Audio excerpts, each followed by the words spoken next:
Hello students, कैसे हो आप सब। This is Mayank, your quant educated. तो बच्चों, जी हाँ, हम आज बात करने जा रहे हैं एसबीआई पीओ एग्जाम्स के बारे में। आप सभी लोग वेट कर रहे हो बेसब्री से कि भाई नोटिफिकेशन कब आएगा। तो बच्चों, नोटिफिकेशन का इंतजार कर दो बंद, क्योंकि नोटिफिकेशन किसी भी दिन आपकी रिलीज हो सकती है और एग्जाम में ज्यादा समय नहीं बचा हुआ है। ठीक है, चलिए हम बात करते हैं। जब आपकी एसबीआई में सबसे बड़ा मोटिवेशन का काम क्या करती है कि एसबीआई की सैलरी की अगर हम बात करें तो इसकी आज की डेट में salary 18 lakh plus per annum है, यानी कि लगभग 1.5 लाख रुपए आपकी मंथली सैलरी हो जाती है। यानी कि आपने ग्रेजुएशन पास किया और आपकी जो फर्स्ट सैलरी होगी सिलेक्ट होने के बाद वो 1.5 लाख रुपए हो जाएगी। तो कितना अच्छा लगेगा जब ये मैसेज आएगा, क्रेडिट 1.5 लाख रुपए क्रेडिट इन योर अकाउंट। तो देखिए क्या है कि आपकी 56,480 रुपए इसका बेसिक पे है। डेरेंस अलाउंस आपको मिलते हैं, एचआरए लीज अकोमोडेशन। एचआरए आपका अलग अलग सिटी में चेंज होता रहता है। ठीक है, टीयर 1, टीयर 2, टीयर 3 सिटी के अकॉर्डिंग मिलता है आपका। साथ ही साथ स्पेशल अलाउंस हो गए और आपके medical plus travel and other perks भी आपको मिलते हैं। साथ ही साथ बात करें भैया एग्जाम डेट क्या हो सकती है, नोटिफिकेशन अभी नहीं आया है। तो अभी की टेंटेटिव एग्जाम डेट जो आपकी प्रीलिम्स की है वो क्या है, फर्स्ट वीक ऑफ अगस्त।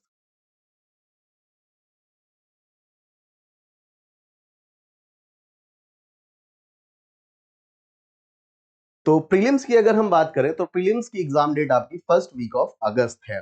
ठीक है, मेंस एंड डिस्क्रिप्टिव की बात करें तो भैया मेंस आपका जो है, जो आपका प्री का एग्जाम होता है उसके बाद लगभग 25 से 30 दिन 40 दिन के अंतराल पर हो जाता है। तो आपका जो एक्सपेक्टेड आपकी एग्जाम डेट है अभी आपकी एसबीआई पीओ के मेंस की, वो आपकी 12 सितंबर मानी जा रही है।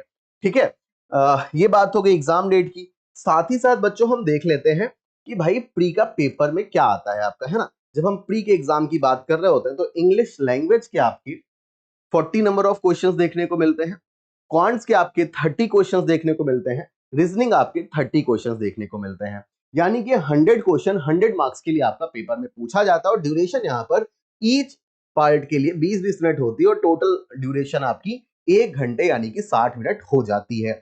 ठीक, अब भाई बात करें कि प्री की कट ऑफ क्या रही होगी लास्ट ईयर, तो हम जानते हैं 2025 की कट ऑफ। जो जनरल यानी कि यूआर कैंडिडेट की कट ऑफ थी वो थी आपकी 66.75। एससी की कट ऑफ आपकी 59.25। एसटी की कट ऑफ आपकी 51.25। अदर बैकवर्ड कास्ट यानी कि आपकी ओबीसी की 65.50 एंड ईडब्ल्यूएस कैंडिडेट की कट ऑफ आपकी 64.50 रही थी लास्ट ईयर। तो इस बार ये कट ऑफ कई चीजों पर जो है निर्भर करती है, जैसे number of vacancies, level of exam. दो चीजें, नंबर ऑफ वैकेंसीज जब बहुत ज्यादा होती हैं तब आपकी कट ऑफ थोड़ा सा कम हो जाती है, या फिर अगर आपका एग्जाम बहुत ज्यादा इजी आ गया तो आपकी कट ऑफ हाई चली जाती है, या फिर अगर आपका एग्जाम बहुत टफ आ गया तो आपकी कट ऑफ थोड़ा सा जो है कम हो जाती है। कट ऑफ कम होने के चांसेस बहुत ही मिनिमम होते हैं, क्योंकि नंबर ऑफ वैकेंसीज अगर हम बात करें एसबीआई पीओ में तो लास्ट 2 ईयर से आपकी 500 एंड 600 है, और इस बार के टेंटेटिव जो आपकी वैकेंसीज हो सकती हैं वो 1000 के आसपास हो सकती हैं। ठीक है, आगे की बात करते हैं। जब हम मेंस की बात करते हैं तो mains reasoning and computer aptitude में नंबर ऑफ 40 क्वेश्चन आएगा 60 मार्क्स के लिए, और यहां पर आपको 50 मिनट आपको मिलते हैं। डाटा एनालिसिस एंड इंटरप्रिटेशन, तो क्वांट में आपका जो डीआई वाला पोर्शन ही आता है। ठीक, 30 नंबर ऑफ क्वेश्चन 60 मार्क्स के लिए 45 मिनट आपको टाइम मिलने वाला है। और आपका ये जो जीए बीए वाला पार्ट हो गया, 60 क्वेश्चंस होंगे 60 मार्क्स के लिए, यानी कि मेंस में आपका जीए एक बहुत ही इंपॉर्टेंट रोल प्ले करने वाला है। ठीक है, तो आपका यहाँ पर 45 मिनट इसमें मिलते हैं। फिर अगर हम बात करें इंग्लिश लैंग्वेज में तो 40 नंबर ऑफ क्वेश्चंस 20 मार्क्स होते हैं आपके, और 40 मिनट आपको यहाँ पर मिलने वाले हैं। ठीक है, तो 170 नंबर होंगे आपके, 200 मैक्सिमम मार्क्स होते हैं आपके। ठीक है, 3 घंटे का आपको यहाँ पर समय मिलता है। साथ ही साथ आपको 3 क्वेश्चन आपके डिस्क्रिप्टिव में भी आते हैं, आपकी ईमेल राइटिंग वगैरह होती है, तो इसके लिए भी अभी हम टिप्स देंगे कि क्या करना है इसको।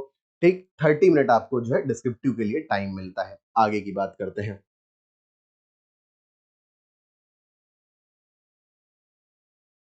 आपको क्या क्या देखना है, आपको क्वांट्स से डील करना है, रीजनिंग से डील करना है, English, GA and descriptive writing, in 5 चीजों से आपको डील करना है। भाई प्री में तो आप सिर्फ इन 3 चीजों से डील करते हो, बट मेंस में आपका जीए का पार्ट भी ऐड हो जाता है। ठीक, तो बच्चों हम जब क्वांट की बात करते हैं तो क्वांट में एसबीआई पीओ में बहुत सारा आपको नहीं पढ़ना है, सिलेक्टिव पढ़ना है, लेकिन अच्छे से पढ़ना है। Number series, simplification and approximation, quadratic equation, ये आपका थोड़ा सा इजी वाला पोर्शन हो जाता है। ठीक, थोड़ा सा इजी वाला कंपेरेटिवली अदर्स। ठीक, फिर आपके मेंसुरेशन हो गया, प्रॉफिट एंड लॉस हो गया, mixture allegation, time and work time and distance ratio and proportion, partnership हो गया, परसेंटेज से रिलेटेड टॉपिक हो गया, boat and stream, pipe and system, number system हो गया, परम्यूटेशन एंड कॉम्बिनेशन हो गया। ठीक, फिर आपका डीआई वाला जो पोर्शन आता है, ठीक, डीआई वाला पोर्शन, तो डीआई में अगर हम बच्चों बात करें तो डीआई में आपकी बहुत सारी डीआई हो गई, जैसे कि आपकी टेबुलर डीआई हो गई, आपकी पाई चार्ट डीआई हो गई, आपकी बार ग्राफ डीआई हो गई, है ना, आपकी मिसिंग डीआई हो गई, ठीक, लाइन ग्राफ डीआई हो गई, ठीक, वेरिएबल वाली डीआई हो गई। तो इतनी टाइप की डीआई आपको पढ़नी पड़ेगी, और वो सब हम आपको यहीं पर दृष्टि बैंकिंग एग्जाम्स वाले यूट्यूब चैनल पर पढ़ाएंगे, तो उसकी टेंशन लेने की आपको जरूरत नहीं है। ठीक है, ये हो गया आपका क्वांट का छोटा सा पार्ट। टॉपिक छोटे हैं बट हैं बहुत बड़े बड़े, छोटा सा पार्ट मतलब उस तरीके से मत समझ लेना।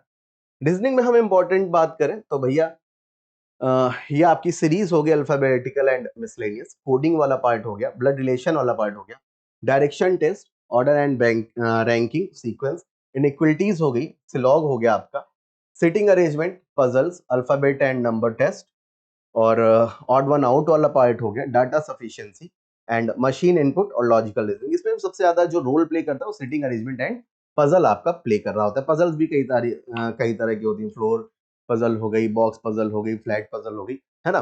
तो फिर इसके बाद हम बात करते हैं इंग्लिश में जो आपको पढ़ना है।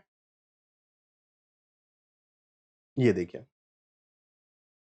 इंग्लिश में आपको एरर डिटेक्शन वाला पार्ट हो गया, मिस स्पेल्ड वाला पार्ट हो गया, फ्रेज वाला पार्ट हो गया, word swap, word arrangement, fillers, cloze test, word usage, RC, sentence arrangement, parajumble, starters and match the column और इडियम्स। इसमें भी आपका आरसी सबसे ज्यादा इंपॉर्टेंट वाला पोर्शन होता है, एंड क्लोज टेस्ट हो गया आपका।